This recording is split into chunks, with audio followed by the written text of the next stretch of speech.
Donc, nous avons vu que les plantes, il y en a les plantes qui donnent des fleurs, ce sont les plantes à fleurs, et des plantes qui ne donnent pas les fleurs, ce sont les plantes sans fleurs. Par exemple, celui-là, c'est la fougère. Qu'est-ce que c'est que la fougère? C'est une plante sans fleurs. Alors, comment se multiplient les plantes sans fleurs? Tout d'abord, voyons ces plantes dans leur milieu naturel. Alors, regardez bien. Voilà le milieu naturel. Voilà un milieu naturel. C'est un milieu forestier. Regardez le sous-bois. Voyons le sous-bois. Donc, c'est une forêt. Là, il y a les fougères.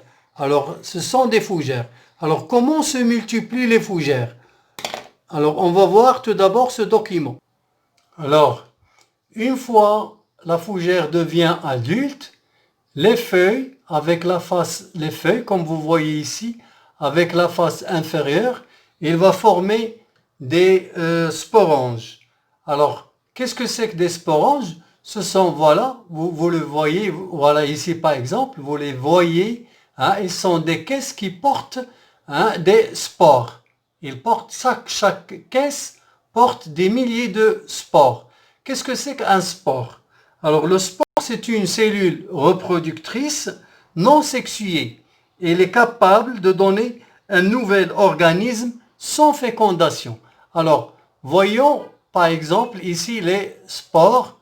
Voilà, les spores se trouvent ici, dans les sporanges. Une fois les spores tombent en bas, surtout la partie où vivaient, les zones où vivaient les fougères, elles sont en général humides. Il y a de l'humidité, c'est-à-dire un peu d'eau. Alors, une fois les spores tombent en bas, dans le sol, ils donnent ce qu'on appelle un protal. Voilà un protal. Regardez, voilà un protal. Alors, le spore qui tombe au niveau du sol donne ce qu'on appelle un protal. Qu'est-ce que c'est qu'un protal? C'est un organisme végétal, bien sûr, de petite taille, qui résulte de la germination d'une spore. Il porte des organes reproductifs. Après la germination du spore, il va donner un protal. Voilà un protal. Ce dernier, il porte des gamètes mâles et femelles. Voilà. Voilà les gamètes mâles et les gamètes femelles en haut. Donc, les gamètes mâles, c'est-à-dire les spermatozoïdes, ils vont être libérés à l'extérieur et ils vont maigrir vers les gamètes femelles, c'est-à-dire les osphères. Alors, il y aura ici une fécondation. Une fois il y a une fécondation, donc il y a la fabrication, c'est-à-dire le développement des fougères, des petites fougères. Voilà, des jeunes fougères. Voilà, les jeunes fougères. Très bien. Après ces jeunes fougères, après le développement de ces jeunes fougères, elles vont donner des fougères adultes comme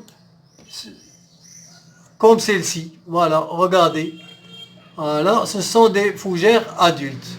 Très bien, nous avons terminé la leçon et on se verra à une autre leçon, Inch'Allah. Au revoir.